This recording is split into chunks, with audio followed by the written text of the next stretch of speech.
મારા ભાવથી સમાજને પણ બિરદાવવો છે અને એટલા માટે જ હમણાં થોડા સમય પહેલા એક મારું સોંગ આવ્યું હતું, એ સોંગ થી શરૂઆત કરવી છે એટલા માટે કે વાગતી ઝાંઝર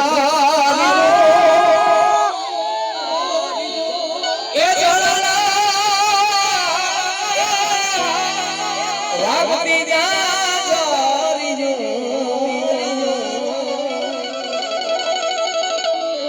કારણ કે આ ગીત સાહેબ આપણે બધા ગૌરવ લઈ શકીએ, 18 વરણ ગૌરવ લઈ શકે.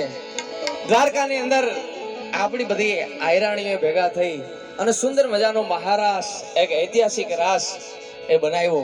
50,000 જેટલા આયરાણીઓ બધા ભેગા મળી એકી સાથે રાહ લીધો. આવો બીજો બનાવ એક તો પહેલો વ્રજવાણીની અંદર એમ કહેવાય કે 140 આયરાણીઓ બધા ભેગા મળી અને રાસ લીધો. એક દિવસ થાય છે, 2 દિવસ થાય છે અને આયરાણીઓ ઘરે નથી પધારતા એટલે આયરને ચિંતા થાય કે હજી આયરાણી બધા ગયા ક્યાં. ખેર વાત કેતા વાર લાગે, આપણા સાહિત્યકારો ઘણા બેઠા છે, એ ઘણી બધી વાતો કરશે, પણ ઈ ભગવાન ઢોલીના રૂપે ઈ વ્રજવાણીની અંદર આવ્યો, ઢોલ વગાડ્યો ત્યારનો બનાવ. અને બીજો અમારા કચ્છ ડગાડાથી માવજીભાઈ કવિ આહિર એ લખે બધી આયરાણીઓને બિરદાવતા કે ભગવાન કનૈયાની આ દ્વારકાની મધ્ય પણ રૂબરૂ હાજરીઓ હતી, કારણ કે તો જ આટલી બધી બહેનો, આટલું બધું પબ્લિક, ભાવિક ભક્તજનો એટલા બધા ઉમટા એ શક્ય બને.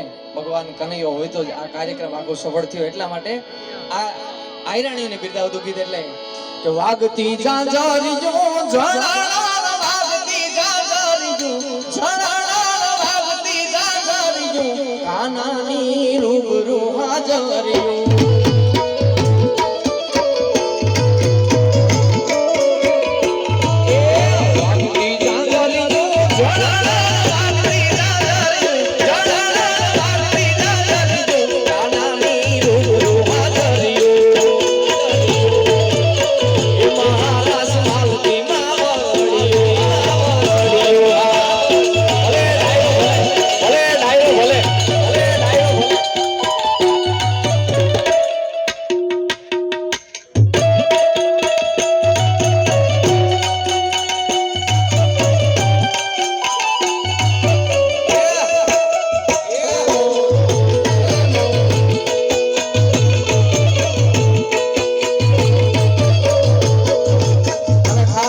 રાસની અંદર આપણી માવડીઓ શું પહેરીને ગયું હતું એ કવિ કહે છે કે હજી પુરાણા પહેરવેશ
રમીને મોટો થયો એને સાહેબ કેવું હોય તો શું કહેવાય